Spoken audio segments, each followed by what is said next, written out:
नमस्कार दोस्तों, स्वागत है आपका अपने डिजिफ्लाई चैनल पर। यह है हमारी UP triple S C PET 2025 preparation series की क्लास 14। आज की इस क्लास में हम पढ़ने जा रहे हैं राष्ट्रीय समसामयिक घटनाक्रम के सबसे महत्वपूर्ण प्रश्न जो आपकी परीक्षा में सीधे पूछे जा सकते हैं। तो चलिए शुरू करते हैं आज की क्लास। तो सबसे पहला प्रश्न यहाँ पे देखेंगे हम कि हाल ही में कहाँ भारत कजाकिस्तान संयुक्त सैन्य अभ्यास काजिंद 2024 के 8वें संस्करण का आयोजन किया गया। तो ये इसका आंसर होगा ओली उत्तराखंड में किया गया। तो ये आप याद रखेंगे इस चीज को कि जो भारत और कजाकिस्तान का संयुक्त सैन्य अभ्यास है ये 8वां संस्करण था और इसका आयोजन आपका ओली उत्तराखंड में किया गया। नेक्स्ट क्वेश्चन देखेंगे कि हाल ही में राष्ट्रपति मुर्मू जो है द्रौपदी मुर्मू ने किसे प्रतिष्ठित दादा साहब फाल्के पुरस्कार से सम्मानित किया गया। तो इसको आंसर होगा मिथुन चक्रवर्ती। ठीक है, तो जो आपके मिथुन चक्रवर्ती हैं इनको दादा के नाम से भी जाना जाता है। ठीक है, दादा के नाम से भी जाना जाता है, बहुत ही अच्छे एक्टर रहे हैं। ठीक है, तो इनको राष्ट्रपति मुर्मू ने दादा साहब फाल्के पुरस्कार से सम्मानित किया है, याद रखेंगे। चलिए बढ़ते हैं नेक्स्ट प्रश्न की तरफ दोस्तों। ये वो प्रश्न है दोस्तों जो आपकी परीक्षा में सीधे पूछ लिए जाएंगे। तो काफी ज्यादा मोस्ट इंपोर्टेंट प्रश्न है ये, प्रत्येक प्रश्न को आप नोट कर लीजिएगा। चलिए बढ़ते हैं अगले प्रश्न की तरफ। अगला प्रश्न है कि हाल ही में 5 नई भाषाओं को शास्त्रीय भाषा का दर्जा दिया गया है। अब भारत में शास्त्रीय भाषाओं की कुल संख्या कितनी हो गई है, ये आपसे पूछा है। तो इसका राइट आंसर होगा 11। तो शास्त्रीय भाषाओं की संख्या कितनी हो गई है, अब 11 हो गई है। 5 नई भाषाएं हैं। वो कौन कौन सी भाषाएं हैं मैं आपको बता दूं। पहली है आपकी मराठी, दूसरी है आपकी पाली, ठीक है, तीसरी आपकी है प्राकृत, और चौथी है आपकी असमिया, और आपका 5वीं है बंगाली। ये 5 भाषाओं को और शास्त्रीय भाषा का दर्जा दिया गया है। तो कुल मिलाकर जो शास्त्रीय भाषाएं हैं उनकी संख्या कितनी हो गई है, 11 हो गई है। इस बात को आप नोट कर ले कहीं अच्छी जगह, ये प्रश्न आपको एग्जाम में हर हाल में देखने को मिलेगा। चलिए बढ़ते हैं नेक्स्ट प्रश्न की तरफ। प्रश्न नंबर अगला है कि 2 अक्टूबर 2024 को स्वच्छ भारत मिशन ने अपने शुरू होने के कितने वर्ष पूरे किए। ठीक है, तो ये आपसे पूछा है कि 2 अक्टूबर 2024 को जो स्वच्छ भारत मिशन है इसने अपने शुरू होने के कितने वर्ष पूरे किए हैं। तो इसका राइट आंसर है 10 वर्ष पूरे किए हैं। ये आप ध्यान रखेंगे, 10 वर्ष पूरे किए हैं।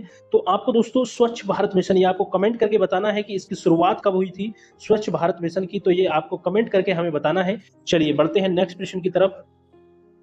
अगला प्रश्न आपके सामने है कि एक हाल ही में किस मंत्रालय ने उद्योगों का वार्षिक सर्वेक्षण एएसआई 2022-23 जारी किया है। हाल ही में किस मंत्रालय ने उद्योगों का वार्षिक सर्वेक्षण 22-23 जारी किया है। तो इसका राइट आंसर होगा सांख्यिकी और कार्यक्रम कार्यान्वयन मंत्रालय ने। ठीक है, ये जारी किया है, ये आप ध्यान रखेंगे। बढ़ते हैं नेक्स्ट प्रश्न की तरफ। नेक्स्ट प्रश्न आपके सामने है कि वर्तमान पंजाब के मुख्यमंत्री भगवंत मान लेप्टोस्पायरोसिस से पीड़ित हैं। यह किस बैक्टीरिया के कारण होने वाली बीमारी है। तो इसका राइट आंसर है लेप्टोस्पायरिया जीनस से संबंधित बैक्टीरिया है ये बात ध्यान रखेंगे। तो पंजाब के मुख्यमंत्री कौन है वर्तमान में, भगवंत मान है, ये आप ध्यान रखेंगे। और ये एक बीमारी से पीड़ित है, जो बैक्टीरिया का क्या नाम है, लेप्टोस्पायरिया जीनस से संबंधित बैक्टीरिया है लेप्टोस्पायरोसिस। ठीक है, ये आप ध्यान रखेंगे दोस्तों। यहाँ पे हम दोस्तों उन चुनिंदा महत्वपूर्ण प्रश्नों को लेके आए हैं जो आपकी परीक्षा के लिए बहुत ही ज्यादा इंपॉर्टेंट है। तो इनको साथ के साथ आप नोट करते चले दोस्तों, यही बस हमारी रिक्वेस्ट है आपसे। चलिए, और यदि आप सीरियस हैं पैट एग्जाम को लेकर तो हमारे यहाँ पे चैनल पर पैट एग्जाम की तैयारी कराई जा रही है। जिसने अभी तक क्लासेस नहीं देखी हैं वो एक बार प्लीज जाके क्लासेस को देखें। सभी सब्जेक्ट्स की क्लास हमने प्रोवाइड की है और बहुत ही अच्छे बेहतर कंटेंट के साथ चीजों को आपके लिए यहाँ पे हमने प्रोवाइड कराया है। चलिए नेक्स्ट प्रश्न की तरफ बढ़ते हैं कि 21 से 27 सितंबर 2024 के बीच कहाँ एशियाई सर्वोच्च लेखा परीक्षा संस्थाओं के संगठन की 16वीं सभा का आयोजन किया गया है। तो इसका राइट आंसर होगा नई दिल्ली में किया गया है। अगला प्रश्न है कि 25 सितंबर 2024 को मनाया गया अंत्योदय दिवस। अंत्योदय दिवस किसकी जयंती के उपलक्ष्य में मनाया जाने वाला एक वार्षिक दिवस है। तो इसका राइट आंसर होगा पंडित दीनदयाल उपाध्याय की जो जयंती है उसके उपलक्ष्य में मनाया जाता है अंत्योदय दिवस। 25 सितंबर को ये मनाया गया। ठीक है, 25 सितंबर को ये मनाया गया है। चलिए बढ़ते हैं नेक्स्ट प्रश्न की तरफ। दोस्तों यदि आपको ये प्रश्न अच्छे लग रहे हो तो वीडियो को लाइक जरूर करें। ये सेशन यदि आपको अच्छा लग रहा है तो दोस्तों लाइक कमेंट जरूर करके बताएं हमें। चैनल पर नए हैं तो प्लीज चैनल को जरूर सब्सक्राइब कर लें। चलिए नेक्स्ट प्रश्न देखते हैं कि 23 सितंबर 2024 को सर्वोच्च न्यायालय द्वारा सुनाए गए अपने फैसले में चाइल्ड पोर्नोग्राफी देखना, रखना और उसकी रिपोर्ट न करना किस अधिनियम के तहत यौन अपराधों के अंतर्गत ही माना गया है। तो इसका राइट आंसर होगा यौन अपराधों से बच्चों का संरक्षण पोक्सो अधिनियम के तहत ये माना गया है। मतलब क्या है कि सर्वोच्च न्यायालय ने फैसला सुनाया है कि जो चाइल्ड पोर्नोग्राफी है उसको देखना, उसको फोन में रखना और उसकी रिपोर्ट न करना भी जो है यौन अपराधों के अंतर्गत माना गया है। ठीक है, तो ये ध्यान रखेंगे। अगला प्रश्न देखते हैं कि विश्व गैंडा दिवस 22 सितंबर 2024 के अवसर पर देश के प्रधानमंत्री मोदी ने किस राष्ट्रीय उद्यान की यात्रा की? तो इसका राइट आंसर होगा काजीरंगा राष्ट्रीय उद्यान, जो कि असम में है, इसकी यात्रा की। तो याद रखेंगे विश्व गैंडा दिवस कब मनाया जाता है? 22 सितंबर को मनाया जाता है। और हाल ही में प्रधानमंत्री मोदी ने इस अवसर पर जो है काजीरंगा राष्ट्रीय उद्यान की यात्रा की, जो कि असम में है। कहाँ है आपका काजीरंगा राष्ट्रीय उद्यान? आपका असम में है, जो कि एक सींग वाले गैंडे के लिए भी ये बहुत ज्यादा प्रसिद्ध है, काजीरंगा राष्ट्रीय उद्यान। ये आप याद रखेंगे। चलिए बढ़ते हैं नेक्स्ट प्रश्न की तरफ दोस्तों। अगला प्रश्न है कि 10 सितंबर 2024 को किसके द्वारा अनुसंधान नेशनल रिसर्च फाउंडेशन ANRF की पहली बैठक की अध्यक्षता की गई? तो ये प्रधानमंत्री नरेंद्र मोदी द्वारा की गई, ये ध्यान रखेंगे। नेक्स्ट प्रश्न कि हाल ही में मिशन मौसम के तहत भारत सरकार ने कितने करोड़ रुपए के परिव्यय को मंजूरी प्रदान की है? तो मौसम जो मिशन मौसम है, इसके तहत भारत सरकार ने कितने करोड़ रुपए के परिव्यय की मंजूरी प्रदान की है? तो 2000 करोड़ रुपए की। ठीक है, ये आप याद रखेंगे, 2000 करोड़ रुपए की परिव्यय की जो मंजूरी प्रदान की है मिशन मौसम के तहत भारत सरकार ने। ठीक है, बढ़ते हैं नेक्स्ट प्रश्न की तरफ। एक एक प्रश्न दोस्तों आपके लिए काफी ज्यादा महत्वपूर्ण है, चाहे आप कोई सी भी एग्जाम की तैयारी कर रहे हैं, यूपीएसआई हुआ आपका, एसएससी सीएचएसएल हुआ, एमटीएस हुआ, एनडीए हुआ, सभी के लिए दोस्तों मोस्ट इंपोर्टेंट ये प्रश्न है। और इसी तरीके से दोस्तों हम यहाँ पे पैट की तैयारी आपकी करा रहे हैं। जो आने वाला एग्जाम है 6 और 7 सितंबर को आपका यूपीएससी पीईटी, उसकी तैयारी चैनल पर चल रही है, तो कृपया एक बार विजिट करके जरूर चीजों को देखें। वहां पे बहुत अच्छे से मैंने वहां पे प्रत्येक सब्जेक्ट को कराया हुआ है। चलिए नेक्स्ट प्रश्न देखते हैं कि हाल ही में केंद्रीय मंत्रिमंडल द्वारा मंजूरी प्राप्त पीएम ई ड्राइव योजना का संबंध है किससे है? इलेक्ट्रॉनिक वाहन ईवी को बढ़ावा देना है। ठीक है, इलेक्ट्रॉनिक वाहनों ईवी को बढ़ावा देना है। जो हाल ही में केंद्रीय मंत्रिमंडल द्वारा मंजूरी प्राप्त पीएम ई ड्राइव योजना है, पीएम ई ड्राइव योजना का संबंध इलेक्ट्रिक वाहनों से है। ठीक है, ईवी को बढ़ावा देना। नेक्स्ट क्वेश्चन देखते हैं कि हाल ही में आयुष्मान भारत प्रधानमंत्री जन आरोग्य योजना, प्रधानमंत्री जन आरोग्य योजना ABPMJ जिसको बोलते हैं, के तहत किस आयु वर्ग के लोगों को बिना किसी आय सीमा के कवर करने की मंजूरी प्रदान की गई है? तो 70 वर्ष या उससे अधिक। तो ये यहाँ पे ध्यान रखेंगे, जो आयुष्मान भारत योजना है प्रधानमंत्री की, जिसमें दोस्तों 5 लाख तक का प्रत्येक वर्ष मुफ्त इलाज दिया जाता है। तो उसमें एक चीज और यहाँ पे ऐड की गई है कि 70 वर्ष या उससे अधिक लोगों को, आयु वर्ग के लोगों को बिना किसी आय सीमा के कवर करने की मंजूरी यहाँ पे प्रदान की गई है। तो ये बात आप ध्यान रखेंगे। चलिए अगले प्रश्न की तरफ बढ़ते हैं। नेक्स्ट प्रश्न आपके सामने कि 14 सितंबर 2024 को हिंदी के राजभाषा बनने के कितने वर्ष पूरे होने पर एक डाक टिकट का अनावरण किया गया है? तो ये 75 वर्ष पूरे हो गए हैं, हिंदी के राजभाषा बनने के 75 वर्ष पूरे हो गए हैं, तो एक डाक टिकट का अनावरण यहाँ पे किया गया है। ठीक है, 75 वर्ष पूरे हो गए हैं। 14 सितंबर को ध्यान रखेंगे, 14 सितंबर को आपका हिंदी दिवस मनाया जाता है, 14 सितंबर को, ये भी आप ध्यान रखेंगे, 14 सितंबर। चलिए नेक्स्ट क्वेश्चन देखते हैं कि 11 से 13 सितंबर 2024 के बीच आयोजित किए गए सेमीकॉन इंडिया 2024 का विषय रखा गया है। क्या रखा गया है? सेमीकंडक्टर भविष्य को आकार देना। क्या रखा गया है? सेमीकंडक्टर भविष्य को आकार देना, ये यहाँ पे विषय रखा गया है सेमीकॉन इंडिया 2024 का। ठीक है, चलिए नेक्स्ट प्रश्न की तरफ बढ़ते हैं।